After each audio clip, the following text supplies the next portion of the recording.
Assalamu alaikum. Welcome back to e-learning point. Here is Mani. So today I'm gonna explain you principle of commerce for 11 commerce chapter 1. तो सबसे पहले I explain you business definition कि what is business. So Straub and Athner, American business expert and author, define business as. ठीक है, strobe और एथनर के according to strobe और एथनर जो कि अमेरिकन बिजनेस एक्सपर्ट थे और ऑथर्स थे, उन्होंने बिजनेस को इस तरह डिफाइन किया. A business is an organization engaged in producing goods and services to make a profit. ठीक है, so according to Straub and Ethner जो बिज़नेस है वो एक इदारा है जो कि चीज़ों को बनाता है, चीज़ों गुड्स या सर्विसेज को बनाता है ताकि उससे प्रॉफिट हासिल हो सके. पहले वो प्रोड्यूस करे गुड्स और सर्विसेज, फिर उसको लोगों तक पहुंचाए और उससे प्रॉफिट को अर्न करे. ठीक है, सो इसकी बिजनेस की सेकंड डेफिनेशन है according to Thomas Avelon. A business embraces all those functions involved in the making, buying and transporting of good.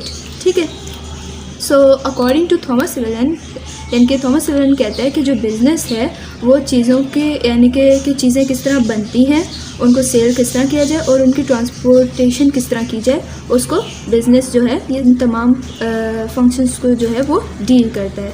ठीक है, सो अब बात करते हैं कॉमर्स की. ठीक है, सो कॉमर्स की डेफिनेशन है, यानी कि कॉमर्स का पहले थोड़ा सा इंट्रो दे देते हैं कि कॉमर्स किस ज़बान का वर्ड है और इसकी मीनिंग क्या है. The word commerce is a combination of two Latin words, com with and max, merchandise.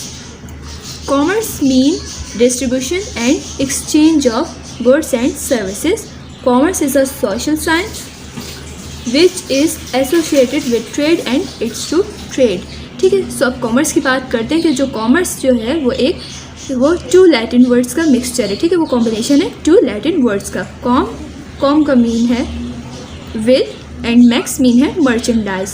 ठीक है, सो कॉमर्स मीन डिस्ट्रीब्यूशन, यानी कि कॉमर्स जो है वो distribution of goods and services को डील करता है, यानी कि चीज़ों को किस तरह यानी कि प्रोडक्शन पॉइंट से कंजप्शन पॉइंट्स तक लाया जाए और उसका एक्सचेंज इस तरह के, जैसे अब एक बिजनेस मैन है, उसने अपने एक बिज़नेस किया, उसने एक चीज़ें प्रोड्यूस की हैं, उसको वो एक्सचेंज किस तरह करें, यानी कि वो होल सेलर और रिटेलर वाला जो सारा सिनेरियो होता है उन चीज़ों को ये कॉमर्स कह रहे हैं कि ये इसमें डील होता है. ठीक है, कि वो किस तरह किया जाए.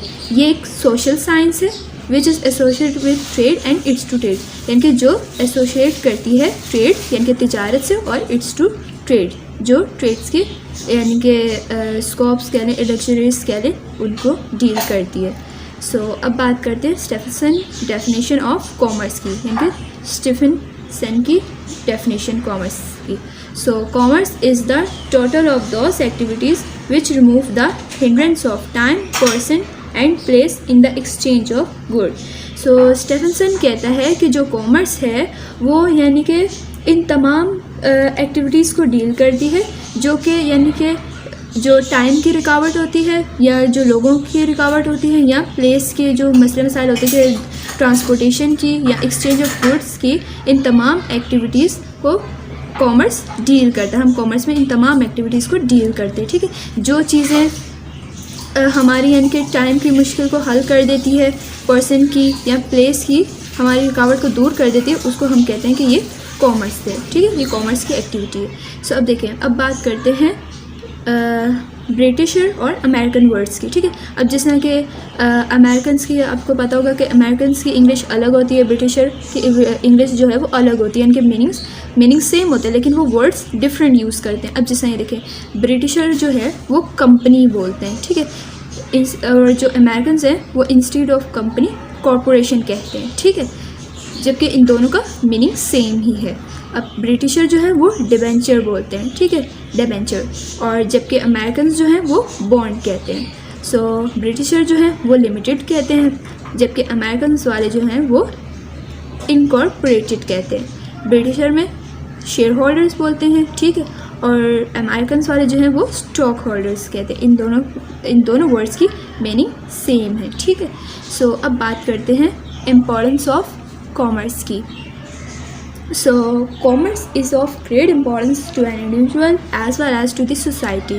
ठीक है, कॉमर्स की जो है यानी कि इंडिविजुअल यानी कि एक इंडिविजुअल से यानी कि जो एक अकेला फ़र्द होता है उसकी और सोसाइटी, इन दोनों में कॉमर्स की बहुत ज़्यादा इम्पोर्टेंस है। ठीक है, सबसे पहले बात करते हैं फॉर इंडिविजुअल्स कि इंडिविजुअल में कॉमर्स किस तरह अहमियत रखता है। ठीक है, all individuals have limited resources eight there disposal, they can use these resources to produce those commodities which are easy to manufacture and have a high demand. The money earned is then used to buy goods and services of one's own choice.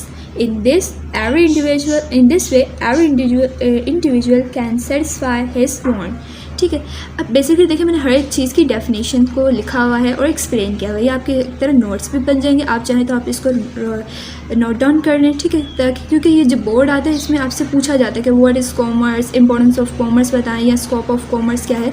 सो आप ये as it is आप इसको return यानी कि लिख लें अपने पास। ठीक है, और आपको मैं इस तरह एक्सप्लेन भी करती जा रही हूँ। सो अब मैंने पहले रीड कर दिया इंग्लिश में, अब मैं आपको बताती हूँ कि इंडिविजुअली कॉमर्स किस तरह यानी कि इंडिविजुअल की लाइफ में कॉमर्स किस तरह अहमियत रखता है। ठीक है, अब जिस तरह आप बात कर रहे हैं कि जिस तरह हमने पढ़ा था कि एक सोल प्रोप्राइटरशिप होती है। ठीक है, वो इस तरह होता है जो एक इंडिविजुअल बिजनेस को रन कर रहा होता है। ये एक पार्टनरशिप फर्म है जो सिर्फ एक अकेला बंदा चला रहा होता है। वो सारा यानी कि जितना उसको प्रॉफिट अर्न होता है वो खुद ही उसका मालिक होता है। अगर उसको कोई नुकसान होता है तो उसी को वो सारा नुकसान भी भरना होता है। ठीक है, इसमें फ़ायदे भी होते हैं और नुकसान भी होते हैं। तो अब कॉमर्स की हम इंपॉर्टेंस पढ़ते हैं कि इस तरह इंडिविजुअली कॉमर्स किस तरह हेल्पफुल रहता है। ठीक है, सो अब देखें इंडिविजुअल के एक जो बंदा है उसके पास लिमिटेड रिसोर्सेज होते हैं। ठीक है, यानी कि उसकी जो कमाई का ज़रिया होता है वो काफ़ी लिमिटेड होता है क्योंकि वो एक ही होता है बंदा जो उसको अपने बिजनेस में उसने पैसे इन्वेस्ट करने होते हैं। ठीक है, पार्टनरशिप यानी कि अगर 2-4 हों यानी कि एक पार्टनरशिप में करे तो इस तरह पैसे कैपिटल आपका ज़्यादा हो जाता है, लेकिन individually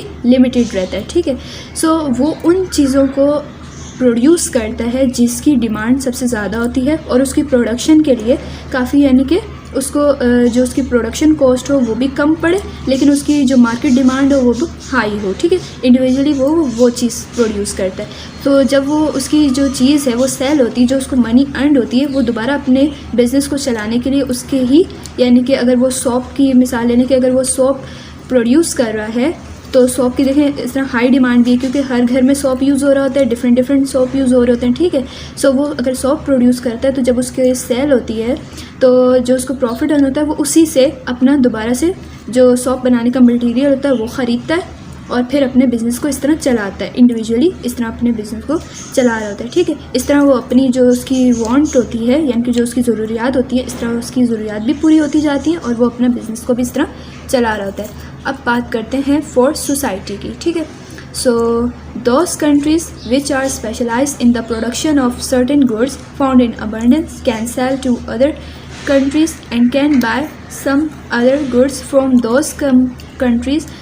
This ensures the satisfaction of want which cannot be fully locally. ठीक है, सो अब सोसाइटी की बात करते हैं कि कॉमर्स किस तरह यानी कि अहमियत रखता है कि वो मुल्कें यानी कि वो कंट्रीज़ जो किसी प्रोडक्शन में यानी कि खसूसियत रखती हों, जैसे अगर कोई कंट्री आप मिसाल ले लें कार बनाने में यानी कि एक्सपर्ट है तो वो अपना कंट्री में प्रोडक्शन करेगी उसकी कार की। ठीक है, कार कंपनी है उसकी प्रोडक्शन करेगी और वो अपनी प्रोडक्शन दूसरे यानी कि मुल्कों तक भी भेजते हैं। ठीक है, सो इस तरह वो प्रॉफिट भी अर्न करते हैं। ठीक है, और सी उनको डील करते हैं कि वो अपनी मैन्युफैक्चरिंग किस तरह करें और किस तरह उनको, जबकि अगर लोकली ये चीज़ नहीं हो सकती। ठीक है, ये सोसाइटी में फिर कॉमर्स ही उनको बताता है कि भाई आप किस तरह अपनी प्रोडक्शन कर सकते हो, आपको क्या क्या मटेरियल रिक्वायर होते हैं, आप किस जगह पर उसको सेल कर सकते हो, ये सारे कॉमर्स आपको डील करता है। ओके, सो डियर स्टूडेंट, यहाँ पर मेरा लेक्चर 1 एंड होता है। ठीक है, सो मैं लेक्चर 2 से इस चैप्टर 1 जो कि कॉमर्स या बिजनेस जो है उसके कंटेंट्स मैं अपने कवर करूँगी। ठीक है, so kindly subscribe and like my channel. So next video तक के लिए अल्लाह हाफिज़।